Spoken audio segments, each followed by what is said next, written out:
SMK Dato' On terletak di Batu 31/4 Jalan Muar, Batu Pahat. Jaraknya dari Bandar Batu Pahat kira-kira 6 km. Sekolah ini dikategorikan sebagai sekolah berbandar.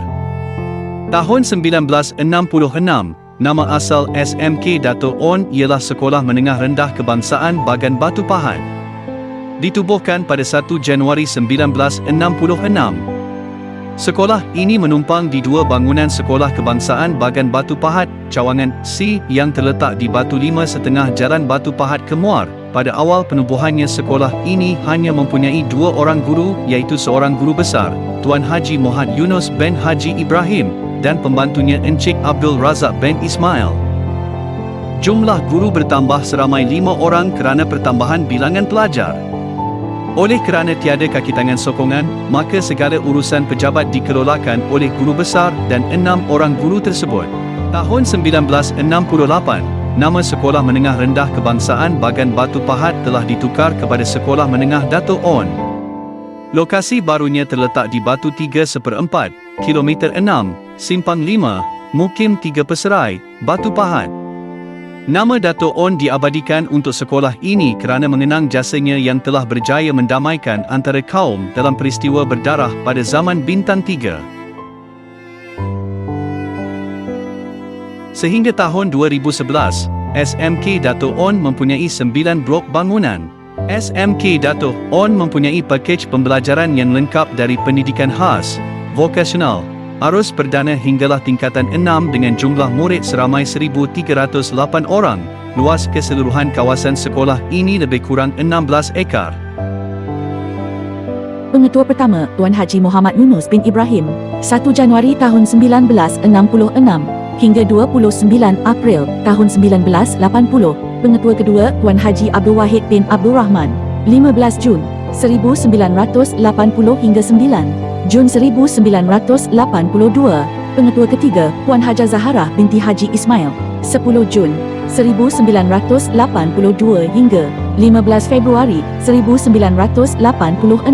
Pengetua keempat, Tuan Haji Maud Nur bin Sulaiman, 16 Februari 1986 hingga 30 November 1993. Pengetua kelima, Tuan Haji Fauzi bin Zulkifli, 1 Disember 1993 hingga 25 April 1997. Pengetua keenam, Tuan Haji Raden Abu Bakar bin Ibrahim, 13 Jun 1997 hingga 15 Januari 1998. Pengetua ketujuh, Tuan Haji Bahar Ulin bin Hassan, 16 Januari 1998 hingga 31 Julai 1999. Pengetua ke-8, Puan Hajah Arbayah binti Haji Sahran, 1 Ogos 1999 hingga 12 September 2003. Pengetua ke-9, Tuan Haji Muhammad Rafdi bin Muhammad Taha, 1 Disember 2003 hingga 31 Oktober tahun 2005. Pengetua ke-10,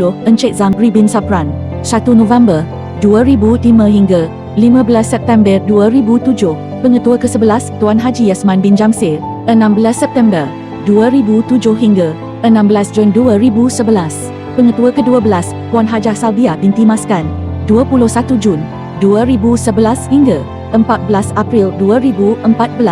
Pengetua ke-13, Tuan Haji Fauzan bin Sukini, 16 Julai 2014 hingga 8 Mei 2019. Pengetua ke-14, Tuan Haji Muhammad Lotfi Radi bin Rahmat K. Rahman, 11 Jun 2019 hingga 20 Mac 2024. Pengetua ke-15, Encik Muhammad Suhami bin Sapran, 22 Mac 2024 hingga 30 Mac 2025. Pengetua ke-16, Puan Puspalaili binti Ahmad, 15 April 2025 hingga kini.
Hala 7 SMK Dato' ON, visi, pendidikan berkualiti, insan terdidik, negara sejahtera, misi, melestarikan sistem pendidikan yang berkualiti, untuk membangunkan potensi individu, bagi memenuhi aspirasi negara. Moto, berilmu, berbudi, berjasa, slogan, pencapaian melebihi sasaran. Matlamat strategik. 1. Pencapaian akademik yang tinggi oleh semua murid. 2. Pencapaian sahsiah terpuji oleh semua murid. 3. Pencapaian prestasi sukan dan ko-kurikulum yang tinggi oleh semua murid. 4. Pencapaian prestasi kepimpinan dan pengurusan sekolah yang cemerlang. SMK Dato' ON merealisasikan naratif baru amalan pendidikan ke arah sekolah berkualiti dan kemenjadian murid. SMK Dato' ON mempunyai kekuatan 120 orang guru dan 20 orang anggota kumpulan pelaksana. Jumlah pelajar SMK Dato' ON seramai 1,268 orang, di mana 652 orang lelaki dan 616 orang perempuan. Berikut adalah analisis peratus lulus, GPS dan cemerlang untuk tahun 2022 hingga 2024. SMK Dato' ON berjaya menaikkan peratus lulus sebanyak 0.44%, mengurangkan grade purata sekolah sebanyak 0.09 dan pertambahan sebanyak 4 orang pelajar cemerlang dan menjadikan jumlah pelajar cemerlang sebanyak 7 orang. Dato' ON juga menggunakan SMKDO Apps sebagai platform digital pengurusan sekolah.